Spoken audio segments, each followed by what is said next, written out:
Bien, muy buenos días a todos mis hermanos. Vamos a comenzar en esta mañana con nuestra lección de escuela bíblica y antes de comenzar vamos a encomendar este tiempo en las manos del Señor y quiero pedirle que pueda orar juntamente conmigo. Así que oramos.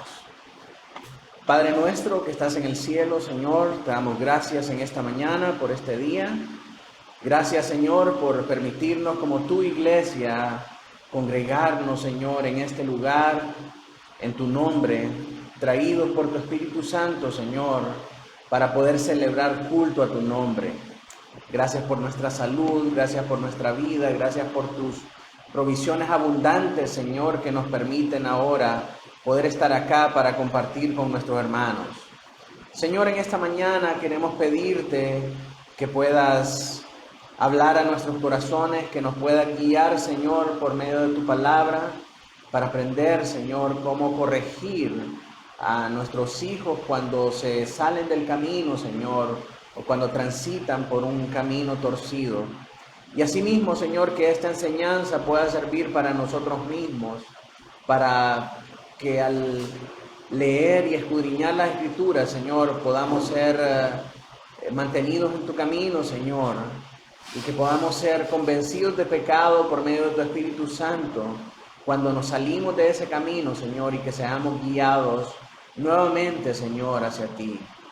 Padre Santo, abre nuestros oídos, sensibiliza nuestros corazones para poder escuchar y entender tu palabra, Señor, para poder aplicarla a nuestros corazones, para poder enseñarla a nuestros hijos, Señor. Y haznos conscientes de que eres tú hablando a nosotros, Señor, y no ningún hombre, Padre, sino que tu palabra, dándonos el mensaje y haciéndonos más sabios para nuestra salvación.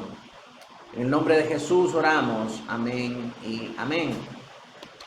Si usted ha estado conmigo durante toda esta serie, recordará que estamos usando la palabra para poder hacer lo que la palabra dice que puede hacer en nuestras vidas. En Timoteo 3:16 dice que la palabra es útil para enseñar, para instruir, para corregir y para redarguir en justicia, para enseñar, instruir, corregir e instruir en justicia. Entonces, ahora ya hemos visto anteriormente cómo enseñar con las Escrituras, cómo redarguir con las Escrituras, cómo instruir, ahora estamos estudiando cómo corregir con las Escrituras y finalmente vamos a ver cómo instruir en justicia. Así es la cosa. Así que en esta sección de corregir con las Escrituras, nosotros comenzamos anteriormente con lo que el hermano Noé nos pudo enseñar y decíamos que la corrección presupone la existencia de un problema que necesita ser corregido.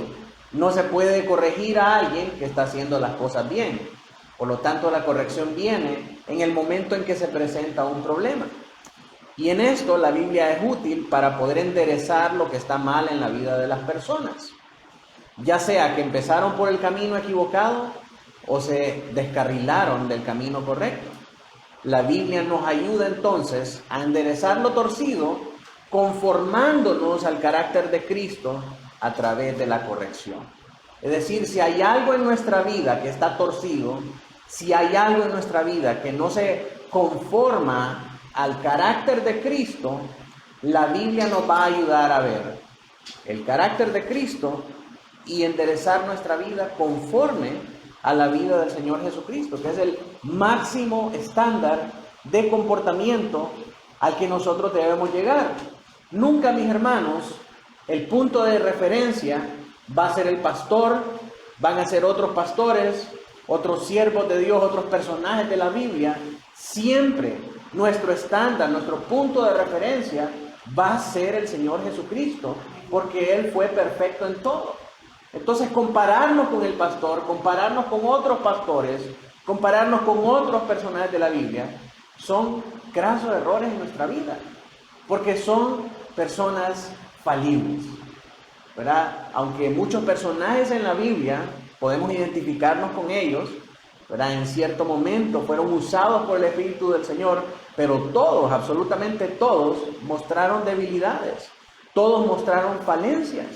Y aunque podemos aprender de ellos, nuestra máxima norma de comparación tiene que ser siempre el Señor Jesucristo. Así que si vamos a corregir a alguien, lo vamos a hacer no comparándolo con alguien más, sino comparándolo con el Señor Jesucristo. Ese tiene que ser el punto de referencia para nosotros. Ahora, este proceso de corrección se lleva a cabo a través de 5 puntos. Y vimos el primero con el hermano Noé en la semana pasada, que era el arrepentimiento. El primer paso para corregir es arrepentirse. No se puede lograr una corrección verdadera si alguien no está consciente que ha fallado. ¿Para qué vamos a corregir a alguien que piensa que está haciendo bien las cosas? ¿Verdad? Es como en los Alcohólicos Anónimos, dicen la primera regla para dejar de beber es reconocer que uno tiene un problema. Si uno no reconoce que tiene un problema, entonces no puede cambiar, no puede corregir. Así que el arrepentimiento es muy importante. El segundo paso es la confesión. El tercer paso, el perdón. El cuarto paso, la restitución. Y el quinto paso, la consagración. Ahora, estos no son pasos de que primero voy a hacer esto, después voy a hacer lo otro, después voy a hacer lo otro. ¿Y en qué paso estás de la corrección? Estoy en el paso número 4, pastor. No, estas son cosas que el Espíritu trabaja en nuestra vida y que van sucesivamente, naturalmente y automáticamente produciéndose como un fruto en la vida del cristiano. No es que esta es la metodología para hacer las cosas. No, es que esto es a lo que nos tiene que llevar la palabra del Señor. Entonces, viendo un poco, recordando un poco lo que vimos la semana pasada acerca del arrepentimiento, si nuestro problema es el pecado, al final todos los problemas que nosotros tenemos en la vida pueden ser trazados a un punto de origen, y ese punto de origen es el pecado.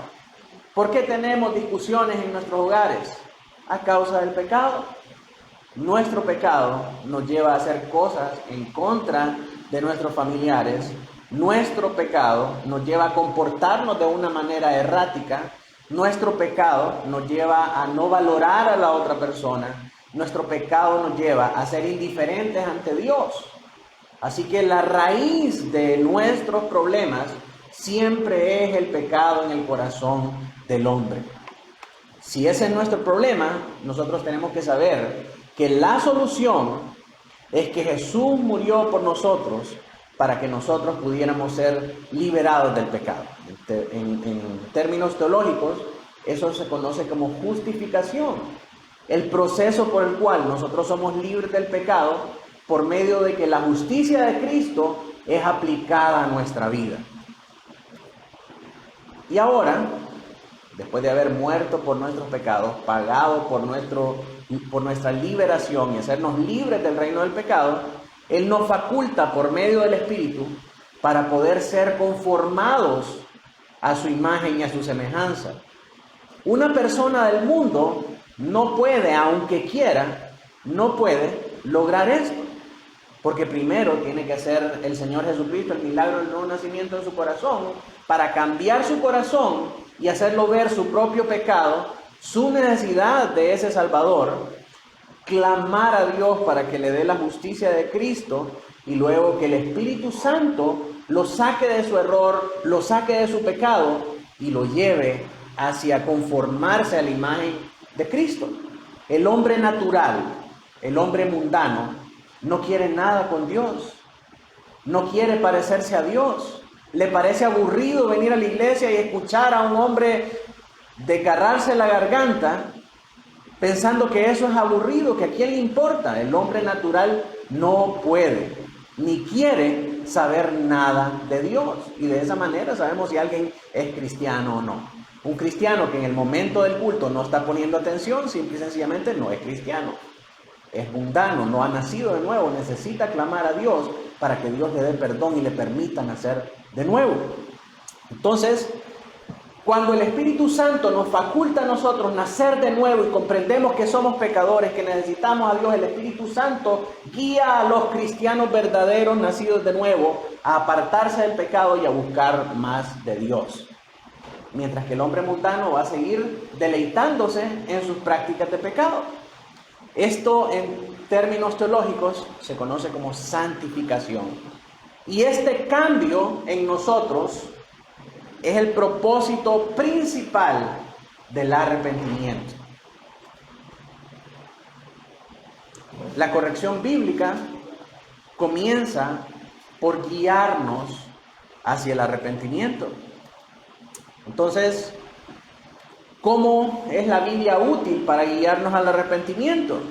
Bueno, la Biblia nos muestra la manera correcta en la que nosotros debemos actuar cuando el pecado se manifiesta en nuestra vida. Nosotros empezamos a leer la Biblia y la Biblia termina leyendo a nosotros y nos muestra que las actitudes que hay en nosotros son pecaminosas. Y no se trata solamente de acusarnos, sino que se trata de llevarnos a ver que hay una actitud incorrecta y hay una actitud correcta. Entonces la Biblia nos lee y nos deja ver lo que está mal en nosotros y nos muestra lo que está bien para corregirlo. Así es como la Biblia nos lleva a nosotros por el arrepentimiento. Si alguien puede leer Lucas 3, del 10 al 14. Y la gente le preguntaba diciendo, entonces, ¿qué haremos? Y respondiendo le dijo, el que tiene 2 túnicas, dé al que no tiene, y el que tiene que comer, haga lo mismo. Vinieron también unos publicanos para ser bautizados, y le dijeron, Maestro, ¿qué haremos? Y les dijo, no exijáis más de lo que os estaba ordenado. También le preguntaron unos soldados, diciendo, ¿y nosotros qué haremos? Y les dijo, no hagáis extorsión a nadie, ni calumniéis, ni contentados con vuestro salario. Entonces, estamos hablando de cómo podemos nosotros instruir a nuestros hijos hacia estas cosas, cómo podemos mostrarles el arrepentimiento a nuestros hijos. Cuando nosotros les mostramos lo que Cristo dice acerca de cuáles son las actitudes correctas en nuestras vidas, el Señor Jesucristo es bien claro en la manera en cómo un cristiano tiene que actuar. Mientras que el mundo te dice que si alguien te golpea, devolverle el golpe más fuerte, el Señor Jesucristo enseña de que si alguien golpea nuestra mejilla, nosotros tenemos que poner la otra mejilla. Que el carácter del cristiano es dadivoso en lugar de egoísta.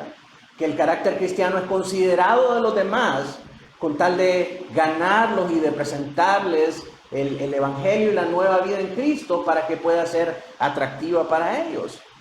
Los soldados le preguntaban a Juan el Bautista, ¿y nosotros qué vamos a hacer de este arrepentimiento que nos estás hablando? Si nosotros matamos, si nosotros en el cumplimiento de nuestro deber hacemos muchas cosas que están malas. Y el Señor les dice a través de Juan el Bautista, no hagáis extorsión a nadie, no calumniéis y contentaos con vuestro salario. No estén deseando ganancias deshonestas. Entonces, mis hermanos, la Biblia nos muestra el estándar verdadero al que nosotros tenemos que conformarnos. Cuando nosotros enseñamos a nuestros hijos lo que dice la Biblia acerca de un punto en particular, acerca de un comportamiento en particular, ellos pueden aprender el comportamiento malo y el comportamiento bueno. Entonces la Biblia es útil en este sentido para llevarnos hacia ese arrepentimiento, darnos cuenta de que estamos fallando en una situación y mostrarnos cuál es el camino correcto, cuál es el comportamiento correcto. De esa manera la Biblia nos enseña el arrepentimiento. Ahora, el siguiente paso en el proceso de la corrección es la confesión de pecados. ¿Cómo la Biblia nos muestra o nos lleva hacia esta confesión? Primero tenemos que saber que esta palabra en el Nuevo Testamento proviene del griego homologos, que significa decir lo mismo, pensar lo mismo, pensar de la misma manera acerca de algo. Una vez que alguien ha reconocido su pecado, reconoce que sus actitudes son pecaminosas, que están malas, que no se conforman al carácter de Cristo, porque la Escritura le ha mostrado que su actitud es mala, porque ofende a Dios, entonces esa persona está lista para emitir un dictamen acerca de él. Bueno, esta actitud o esta acción que yo hice está mala. ¿Qué hago? Bueno, no importa, está mala, ya estuvo. No se trata solamente de eso. El dictamen es que yo soy culpable, soy pecador. ¿Por qué? Porque estoy ofendiendo a Dios. Porque Dios me dice que no debo actuar de esta manera. Entonces yo tengo que confesar delante de Dios que soy culpable de ese pecado y que necesito perdón. La confesión entonces en ese sentido es decir lo mismo que Dios dice acerca de mis actitudes pecaminosas. Si Dios dice que lo que yo estoy haciendo es pecado, entonces mi labor de confesión es hablar o decir lo mismo que piensa Dios acerca de mis malas actitudes. Mi egoísmo es pecado y yo estoy mal en hacer estas cosas. Eso es la confesión. Reconocer que lo que Dios dice acerca de las malas actitudes en nosotros, en efecto son así. Y decirle a Dios, es verdad, yo fallé en esto. Romanos 10:9 nos dice que si confesares con tu boca que Jesús es el Señor y creyeres en tu corazón que Dios le levantó de los muertos, serás salvo. En este caso de Romanos, confesar con la boca que Jesús es el Señor, es decir, lo mismo que Dios dice acerca de Jesús. Jesús es el Señor y Dios le levantó de los muertos. Es confesar, es decir lo mismo que dice la palabra acerca de Jesús y acerca de su obra redentora. Entonces de eso se trata la confesión. El propósito de la confesión no es aliviarnos del sentimiento de culpa. Ay, y ahora que lo dije y ahora siento un gran peso encima. Ese no es el propósito de la confesión. El propósito es reconocer la culpa ante aquellos contra los cuales hemos pecado para buscar perdón y reconciliarse con ellos. Es ir y decir, ¿sabes qué? Discúlpame, te fallé. Es verdad, cometí un pecado contra ti. Y en la educación de los niños, hermanos, esto es particularmente importante, porque una vez que nosotros guiamos con la Biblia a nuestros hijos para ver su pecado, la Biblia misma los tiene que guiar hacia la confesión. Es cierto, he fallado. Mira, fulanito, yo te agarré el carrito, o yo te quebré tu juguete, o yo te hice esto, y no debía haberlo hecho. El propósito es admitir la culpa, confesar ante aquellos contra los cuales hemos pecado, no para ser avergonzado, sino que para buscar el perdón y la reconciliación. La meta final es esa, el perdón y la reconciliación. Porque si dejamos que un pecado se interponga entre nosotros y nuestros hermanos, ese pecado va a terminar apartándonos de la comunión que tenemos unos con otros. Tanto en la familia, como en la iglesia, como también para con Dios. Cuando dejamos que los pecados en nuestros corazones se interpongan entre Dios y nosotros, ese pecado termina fragmentando y quebrantando nuestra comunión con Él. ¿Por qué es tan importante el arrepentimiento? ¿Por qué es tan importante la confesión de pecados? Porque nos lleva a reconciliarnos nuevamente con Dios. Nos lleva a alcanzar el perdón de Dios y restaurar la comunión que el hombre perdió con Él desde el huerto. Y esa es la importancia de la confesión. Es necesario que al momento de confesar un pecado sea específico en lo que está confesando y que pueda llamar efectivamente pecado a lo que es pecado. Y hoy en día somos expertos en disfrazar el pecado de muchas cosas, de bipolaridad, de trastorno de esto, trastorno del otro, de error. Y muchas veces nuestras confesiones suenan así como que, discúlpame, cometí un error. O, discúlpame, tuve una mala apreciación. un mal assessment, dicen los consultores, ¿verdad?, de un caso. Y entonces lo disfrazan de un montón de cosas que al final no terminan confesando nada. Sustituimos la palabra pecado por error, por quedarnos cortos de la meta, por trastornos de esto, por enfermedad, y al final lo que hacemos es eximirnos de la culpa. Es decir, no fue mi culpa, sino que fue culpa de mi enfermedad. No fue mi culpa, sino que fue culpa de una mala información que me dieron. Al final, la raíz de todos nuestros problemas es el pecado en el corazón del hombre. Entonces, la Biblia es útil para ayudarnos a definir y a ver y a clarificar verdaderamente cuál es ese pecado para que lo podamos confesar, que nos podamos arrepentir y que podamos restaurar nuestra comunión unos con otros. Por ejemplo, en Josué 7:20 vemos cómo Acán confiesa su pecado de una manera específica a Josué. Si alguien me ayuda a leer, por favor. Y Acán respondió a Josué diciendo: verdaderamente yo he pecado contra Jehová, el Dios de Israel, y así he hecho. Pues vi entre los despojos un manto babilónico muy bueno, y 200 ciclos de plata, y un lingote de oro de peso de 50 ciclos, lo cual codicié y tomé. Y he aquí que está escondido bajo tierra en medio de mi tienda, y el dinero debajo de ellos. Entonces, Acán confiesa con lujo de detalles cómo fue que cometió este pecado.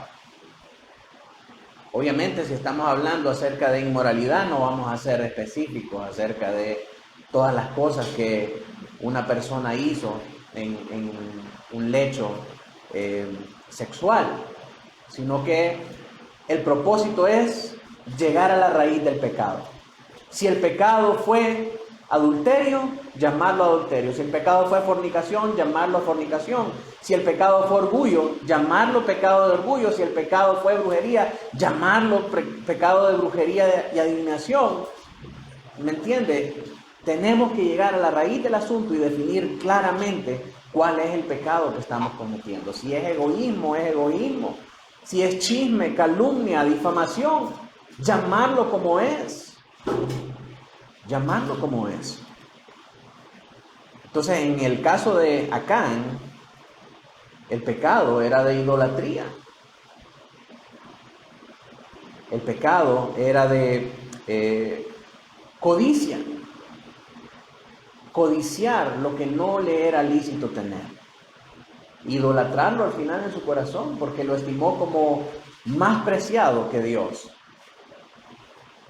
Así que en esta búsqueda de este arrepentimiento y esta confesión, tenemos que ser claros y específicos. Así que ya vimos arrepentimiento, confesión, ahora vamos con el perdón. ¿Qué hora es, mi hermano? 9:36. 9:36, tenemos tiempo todavía. Me avisas 10 para las 10. El perdón. Así que una vez que hemos hecho la confesión, debemos pedir perdón a todas las partes ofendidas.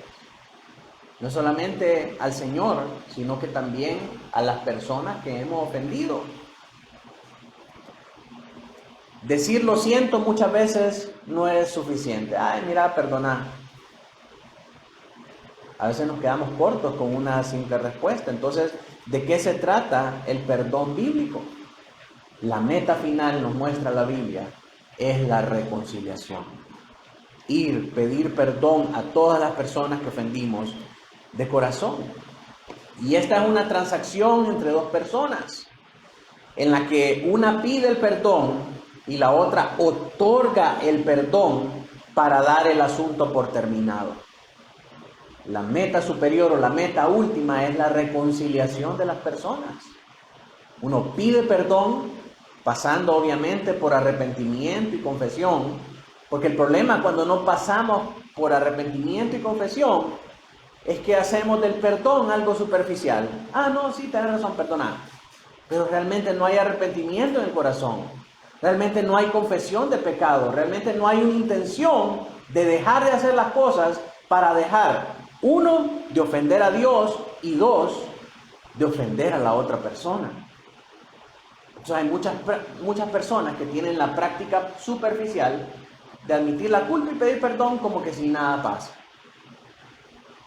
Tiene que haber un verdadero arrepentimiento y una verdadera confesión. Y arrepentimiento no es solamente lo siento, ups, pequé. No, o sea, es realmente una convicción de pecado, es un alejarse de ese mal y es confesar delante de las partes interesadas ese pecado para poder llegar y pedir perdón y que la otra persona ofrezca este perdón y dar por terminado el asunto.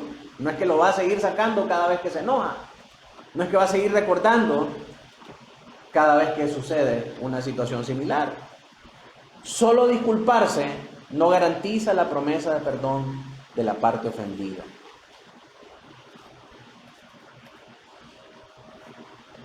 El mundo nos enseña en la manera de perdonar es, te perdono pero no se me olvida. O cada vez que vuelve a surgir un asunto similar, es acordate que aquella vez, acordate cuánto te he perdonado yo, cuántas veces no te he perdonado todo lo que hiciste. Entonces yo le digo a usted, ¿se imagina que Dios nos tratara de esa manera? Otra vez vos con eso. ¿Cuántas veces tengo yo que perdonarte? ¿Cuántas veces no te he perdonado? La vez pasada veniste llorando, quebrantado esto y el otro, y yo te perdoné, y hoy otra vez. Mis hermanos, cuando Dios nos perdona, Él nos promete nunca más acordarse de nuestros pecados. Hebreos 10:17 dice, y nunca más me acordaré de sus pecados y transgresiones. Esta es una referencia a Jeremías 31:34, cuando está hablando acerca del nuevo pacto. El nuevo pacto en su sangre nos traería el perdón y la reconciliación perfecta para con Cristo. Y a través del sacrificio de Cristo, que el Padre nunca más tenga memoria ni tenga en cuenta nuestros pecados. De esa manera, mis hermanos, nosotros tenemos que perdonar. Miqueas 7:19 es uno de mis versos favoritos porque nos muestra la misericordia del Señor y la manera en la que Dios perdona. Dice, y volverá a tener misericordia de nosotros. Sepultará nuestras iniquidades. Nadie va al cementerio a escarbar un muerto. Cuando dice sepultará es que yacerá ahí para siempre. Nunca más tendrá memoria de eso. Y echará en lo profundo del mar todos nuestros pecados. Esta es la manera en la que Dios perdona. Y si Dios nos perdona de esta manera, hermanos, acuérdese de la oración del Señor. Perdona nuestras ofensas. ¿Cómo qué? Como nosotros también perdonamos a los que nos ofenden. Pero si nosotros somos lentos en perdonar, ¿cómo esperamos nosotros que el Señor nos perdone de la misma manera? Ah, pero es que lo que a mí me hicieron no se compara con lo que yo le hago al Señor. Soberbio, altivo, prepotente. Mis hermanos, el perdón es una transacción entre dos personas, en la que la persona que ofende pide un perdón, habiendo pasado por un arrepentimiento y por una confesión, y la persona ofendida tiene que perdonar. Cuando hablamos específicamente de los niños, tenemos que llevarlos hacia esto, tenemos que llevarlos hacia una reconciliación. No es, vaya, pídale perdón a su hermano, perdón, y ya se va a jugar y sigue como que sin nada. No, es decirle, usted está consciente de lo que hizo, usted sabe lo que causó en su vida. Sí, ¿cómo se siente acerca de eso? Sabiendo que el Señor dice esto. No, lo hice mal. ¿Qué tenía que haber hecho bien? Esto y esto. Entonces, ¿cómo cree que eso afecta a la otra persona? La afecta así. ¿Qué va a hacer al respecto? Pedirle perdón, pídale perdón. Y entonces cuando le pide perdón, decirle a la parte afectada, ¿usted perdona a su hermanito? ¿O usted perdona a su primo? ¿O usted perdona al otro niño? Sí, sí lo perdono. Vaya, pues hoy sí están de amor pagado los dos. Y eso mismo, hermanos, eso mismo es lo que nosotros hacemos también en la consejería bíblica, con casos matrimoniales, con casos entre padres e hijos. Llevar a las personas hacia ese arrepentimiento, hacia esa confesión y luego hasta esa acción de perdón, en la que la persona que ofendió está consciente de su maldad hacia la otra persona y es motivado por la obra del Espíritu en su corazón a pedir perdón, y la otra persona también, motivada por la obra del Espíritu Santo en su corazón, otorga el perdón de la misma manera en como Dios la perdona. Y cuando otorgamos el perdón, no tenemos derecho a nunca más traerlo a memoria. El perdón bíblico, hermanos, significa que nunca más me voy a acordar del pecado que tú cometiste contra mí, en primer lugar. En segundo lugar, significa que nunca más voy a hablar a otras personas acerca del pecado que tú cometiste contra mí. Porque muchas veces decimos, ¿verdad? No, si es que vos no sabes todo lo que yo le he perdonado a ese hombre. Vos no sabes todo lo que yo le he perdonado a esa mujer. Hasta me he pasado de bueno. Otro no aguantar y ya se hubiera ido. O sea, perdonar verdaderamente es, no tengo memoria de eso, no hablo con otras personas acerca de eso. Y en tercer lugar, nunca más voy a traer eso a Dios en oración. ¿Por qué? Porque una vez que yo otorgo el perdón, ya eso está olvidado. Ya eso está olvidado. Entonces, mis hermanos, tenemos que saber que de esa manera nos perdona Dios. No tiene memoria de esos pecados, no divulga el perdón de nuestros pecados pasados y tampoco es algo que se interpone entre nosotros dos. Ese es el perfecto perdón de la Escritura. Se debe presionar a la persona ofendida para otorgar el perdón y dar el asunto por terminado. Mientras una persona no otorgue el perdón a alguien que genuinamente se está arrepintiendo y pidiéndole perdón, lo que va a suceder es que una raíz de amargura va a brotar en su corazón y va a continuar interponiéndose entre esa relación hasta llevarlo a usted mismo a una destrucción. Entonces, hay un gran riesgo, hermanos, para nuestras vidas. Cuando nosotros somos los ofendidos, hay un gran riesgo en no perdonar.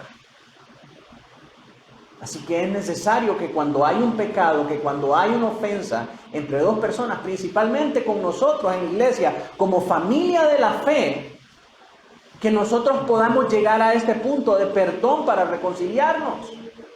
Porque si no hay un verdadero perdón, mis hermanos, va a brotar de nuestros corazones una raíz de amargura. Y eso va a terminar fragmentando la comunión. A veces la actitud aún de cristianos es, no, pero yo no soy el que estoy enojado. Yo no soy el ofensor, yo soy el ofendido. Entonces él tendría que venir y pedirme perdón. Mis hermanos, tenemos que anhelar y tenemos que amar la reconciliación entre unos y otros por encima de saber quién tiene la razón y quién es culpable. Y si nosotros nos sentimos como ofendidos, debemos ir y decirle a las personas, mira, me sentí ofendido por esa actitud tuya. Y quiero que sepas que aunque quizás no estás consciente de eso, pero yo te perdono para que no hayan raíces de amargura entre vos y yo que puedan fragmentar nuestra relación. Mis hermanos, esto es muy importante porque esto depende la salud espiritual de una persona y la sanidad de una iglesia, de una familia, de un matrimonio. Este tema es sumamente importante y complejo a la vez. Así como la confesión se hace ante todas las partes ofendidas, asimismo el perdón debe pedirse a todos aquellos que han sido ofendidos, comenzando primeramente con Dios. No, pero es que Dios ya me perdonó desde antes de la fundación del mundo. Entonces, ¿para qué dice el Señor que debemos orar al Padre, perdona nuestras ofensas, como también nosotros perdonamos a los que nos ofenden? Y hay un tema acá porque nos lleva a preguntarnos, ¿deberíamos pedir perdón como cristianos si el Señor ya nos perdonó de nuestras faltas? Pues el Señor nos enseña que sí en Mateo 6:12, pero adicionalmente a eso, cuando llegamos a ser cristianos, Dios cubre nuestros pecados pasados, presentes y futuros en la sangre de Cristo. En ese momento, nuestra relación cambia y ya no es para nosotros Dios un juez, sino que es un Padre amoroso. Cuando pecamos, desagradamos a Dios y ya no podemos disfrutar de la comunión con Él hasta que confesemos nuevamente nuestro pecado y le pidamos perdón. Nuestra confesión de fe dice en el capítulo 11 de la justificación, en el párrafo 5, Dios continúa perdonando los pecados de aquellos que son justificados. Y aunque ellos nunca pueden caer del estado de justificación, ¿se acuerda lo que es justificación, verdad? El proceso por el cual somos declarados justos y librados del pecado por la justicia de Cristo aplicada a nosotros. Entonces, eso nunca lo vamos a perder. Nuestra salvación nunca la vamos a perder, porque ya una vez el Señor murió por nosotros, ya nos dio la libertad del pecado y nos dio la salvación. Eso no se puede eliminar. Y Dios no necesita morir por nosotros cada vez que nosotros pecamos. Su sacrificio, nos dice Hebreos, fue suficiente para cubrir nuestros pecados pasados, presentes y futuros. Entonces, aunque no podemos caer de ese estado de justificación, podemos, por nuestros pecados, caer en el desagrado paternal de Dios. Es decir, nunca dejamos de ser hijos, pero en algún momento Dios nuestro Padre puede estar enojado con nosotros a causa del pecado que nosotros cometemos contra Él. Pero el pecado en nosotros no significa que no dejamos de ser hijos, ¿sí o no? Entonces, en esa condición, no suelen tener la luz de su rostro restaurada sobre ellos hasta que se humillen, confiesen sus pecados, pidan perdón y renueven su fe y arrepentimiento. Entonces, puede ver usted que no se trata, como le dije al principio, de 5 pasos que tenemos que ir cumpliendo, sino que son cosas que suceden sucesivamente en la vida del cristiano cuando tiene al Espíritu Santo en su corazón. Arrepentimiento, confesión y perdón son frutos del Espíritu que van de la mano, que están conectados. Primera de Juan 1:9, si me ayuda alguien ahí a leerlo. Si confesamos nuestros pecados, Él es fiel y justo para perdonar nuestros pecados y limpiarnos de toda maldad. Entonces, ¿debe el cristiano pedir perdón aún a pesar de que ha sido perdonado y reconciliado con Dios? Claro que sí. ¿Verdad? La Biblia nos promete que si confesamos nuestros pecados, Él es fiel y justo para perdonar nuestros pecados y limpiarnos de toda maldad, porque ya no es más nuestro juez, sino que es un Padre amoroso. Así que ya vimos arrepentimiento, confesión, perdón. Ahora vamos por restitución. Vamos a tratar de ver este punto brevemente, porque es muy importante. ¿De qué hablamos cuando hablamos de restitución? Esta doctrina bíblica de la restitución ha quedado relegada al Antiguo Testamento solamente, pero está tan vigente hoy en día como lo fue en el Antiguo Testamento. Cuando un niño ha robado o ha destruido propiedad ajena, afectado la reputación de otro o cometido cualquier otro pecado en la que el ofendido ha perdido algo, la corrección conlleva necesariamente restitución. Esta es, mis hermanos, la diferencia en el comportamiento de una generación y otra. ¿Por qué las generaciones anteriores son más respetuosas de las personas, de la propiedad ajena y de muchas otras cosas? Porque cuando quebrábamos algo, ay de nosotros, nos hacían reponerlo, ya sea con nuestras propias cosas, con nuestro trabajo o con otra situación que llegara a reponer aquello que habíamos estropeado. Pero había una responsabilidad para cumplir a la persona contra la cual habíamos cometido una falta. Si robábamos algo, teníamos que irlo a devolver. Si quebrábamos un juguete, teníamos que dar un juguete de nosotros. Había una acción de retribución. Y hoy en día eso ha sido olvidado y ha sido relegado simplemente a, no, pídale perdón, papita. Ay, son niños, usted sabe, no tienen conocimiento de eso, pero bien que tienen conocimiento para pecar. Pedir perdón en estos casos no es suficiente. Cuando se ha traspasado la propiedad ajena, cuando se ha mancillado la reputación de alguien, cuando se ha cometido un pecado grave contra otra persona, es necesaria la restitución. La voluntad de hacer cosas como pagar o reemplazar los juguetes rotos, o devolver al propietario lo que fue robado, o corregir la mentira que se dijo, demuestra un arrepentimiento genuino. Y mis hermanos, esto se aplica no solamente para los niños, sino que en todas las áreas de la vida. Constantemente vemos nosotros que falsos maestros se arrepienten y dicen, me arrepiento de todas mis obras antiguas y pido perdón. Y ahora ya estamos en paz todos. Pero ¿y qué con el dinero que robó? Hace unos meses o años, no recuerdo bien, salió un falso maestro que se ha lucrado por años de quitarle dinero a gente inocente. Y dice que reconocía que su mensaje era falso y que ahora se arrepentía. Qué bueno, gloria al Señor, pero ¿y qué pasó con todo el dinero que le robó a todas esas personas? Nunca lo devolvió. Y lo peor es que después de haber pedido perdón, siguió predicando su mensaje falso. Hace algunos meses también salió que un reggaetonero famoso se hizo cristiano, pero no dejó de cantar sus canciones vulgares. O sea, no hay un verdadero concepto de la restitución. Cuando cometemos una falta o un pecado contra alguien, tiene que haber una restitución. El hecho de que exista demuestra o es un fruto de un verdadero arrepentimiento. Y vemos esto en la vida de Zaqueo. Lucas 19:8. ¿Alguien que me ayude a leer? Zaqueo, puesto en pie, dijo al Señor: He aquí, Señor, la mitad de mis bienes daré a los pobres, y si en algo he defraudado a alguno, se lo restituiré cuadruplicado. Esta es la obra del Espíritu en el corazón del hombre. No es solamente decir, lo siento, me equivoqué, fallé. Tienen que venir acciones acompañadas de ese arrepentimiento, de esa profesión de perdón.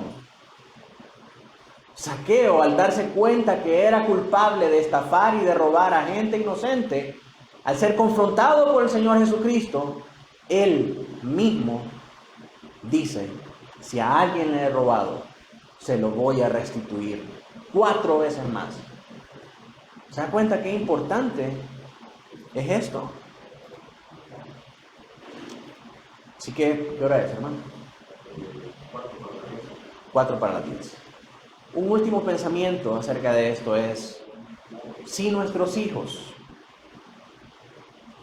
quiebran, roban o hacen algo en contra de la propiedad ajena, no solamente es llevarlos a decir perdón y a preguntarle al otro niño si lo perdona, sino que tenemos que hacerlos responsables de sus acciones y decirle tiene que restituir lo que estropeó, lo que averió o la falta que cometió contra esa otra persona.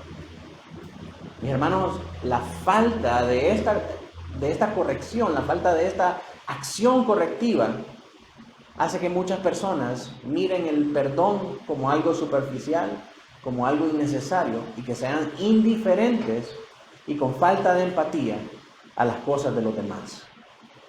Y ese es el problema de nuestras generaciones actualmente. No hay un temor, no hay un castigo, no hay una responsabilidad con las cosas de los demás. Y no solamente las cosas materiales, sino que también las ofensas a nivel de la integridad de las personas. Hombres que cometen adulterio sin ningún tipo de remordimiento hacia el dolor que le causa a su cónyuge y a sus hijos. En este caso, la restitución Es esa acción de dejar de hacer las cosas las cosas malas y comenzar a hacer las cosas conforme a la Escritura. Ser un esposo fiel, ser un padre dedicado, buscar las cosas del Señor, liderar a su familia hacia buscar al Señor, adorar al Señor. De eso se trata. En nuestra próxima clase, mis hermanos, vamos a ver el último paso de este proceso de corrección, que tiene que ver con la consagración. Es decir, con apartarse del camino incorrecto para buscar el camino que Dios ha trazado delante de nosotros. Por hoy vamos a quedarnos hasta acá y vamos a orar al Señor. Oremos juntos.